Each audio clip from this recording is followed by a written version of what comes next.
It's good to be here. Thank you for the invitation to join you to talk about the eighth principle.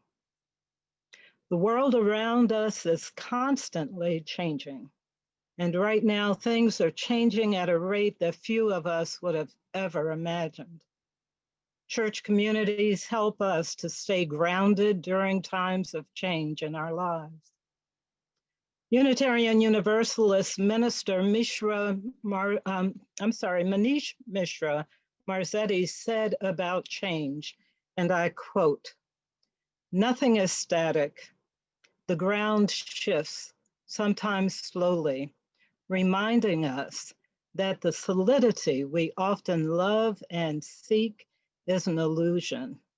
The crumbling dust of the desert plains, the moist fertility of farmlands, the eroding coastline of tidal shores, all are changing.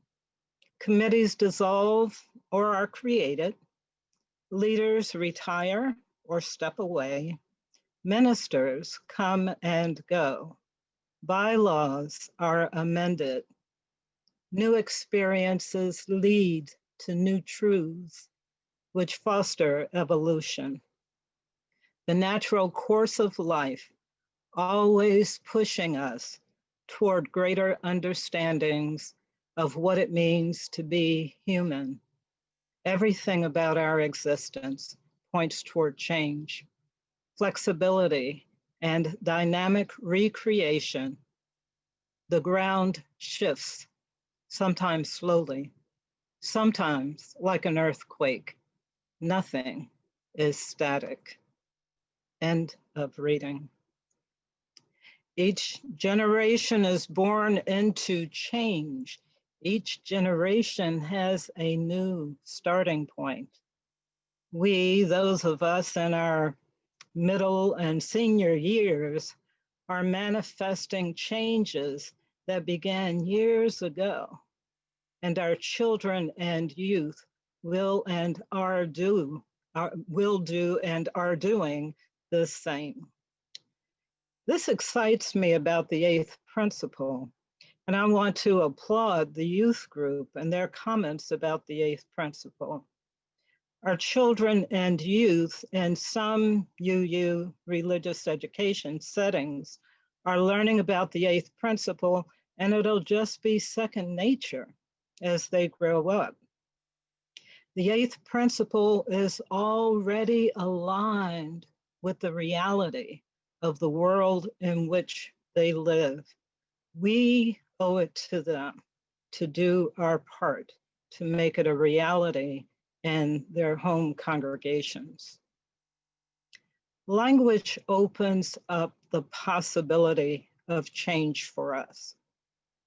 We cannot change what we cannot see or imagine. We cannot bring into existence what we cannot share collectively. Building the beloved community is a journey of collectively learning to see and overcome the limitations and barriers of historical inequalities and exclusion. The words of the eighth principle were carefully chosen to help us understand how to get there, how to create an environment for the beloved community to thrive, and how to make it core to Unitarian Universalism.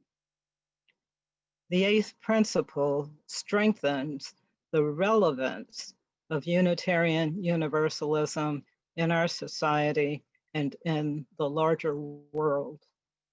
It will transform how we understand and actualize the promise of the existing principles.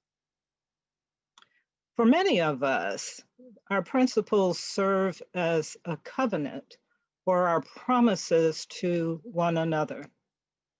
Now, covenants are powerful, or they can be. They hold the potential to transform relationships, communities, institutions, and culture. So why would we propose and eighth principle. The current Unitarian Universalist principles were adopted by our General Assembly in 1985. Between 1961, the time of the merger of Unitarian Universalists, of Unitarianism and Universalism, I'm so used to saying the two words together. But in 1961, at the time of our merger, and until 1985, with the adoption of our current principles, revisions were made so that our principles would be gender neutral. They were made to remove the male dominant language. And this was done for greater equality and inclusion of women. We, as an association, adapted to the changing times. Now, that was 35 years ago that we adopted our principles in 1985. We've continued to evolve in our understanding of inclusion. In 1997, which was 12 years after the principles were adopted, Unitarian Universalists voted to become an anti-racism institution. We have not gone back to reflect what we have learned in our principles. Now, I believe if we were writing the principles today, that no doubt we would have been explicit about the beloved community. So the eighth principle, you can look at it really as an update. We are saying that we promise to work at being a religious community that is free of racism and oppression. A religious community that is on the spiritual journey of building the beloved community. Now, after 35 years, I think we can ask ourselves, well, why did it take us so long? I don't have a specific answer for that, but I do want to say that the eighth principle is our proposal to be in covenant with the beloved community. It provides Unitarian Universalists with an unmistakable value of the human family whole and reconciled. The multicultural beloved community would no longer be implied as it currently is. It would be explicitly stated as part of our spiritual journey. And with these 8 principles, we are saying to each other and to the world, this is who we are. These are our core values. So please join us in building a society and church communities that are free of racism and oppression. This is our unfinished business as society and as religious institutions.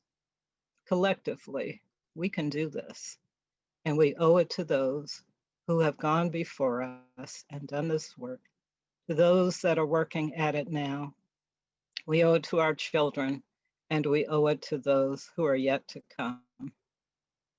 And in closing, I want to repeat some of the words from Reverend Manisha's reading as I started. And I quote, "The natural course of life is always pushing us toward greater understandings of what it means to be human." End quote. Ashe, and may it be so. Thank you.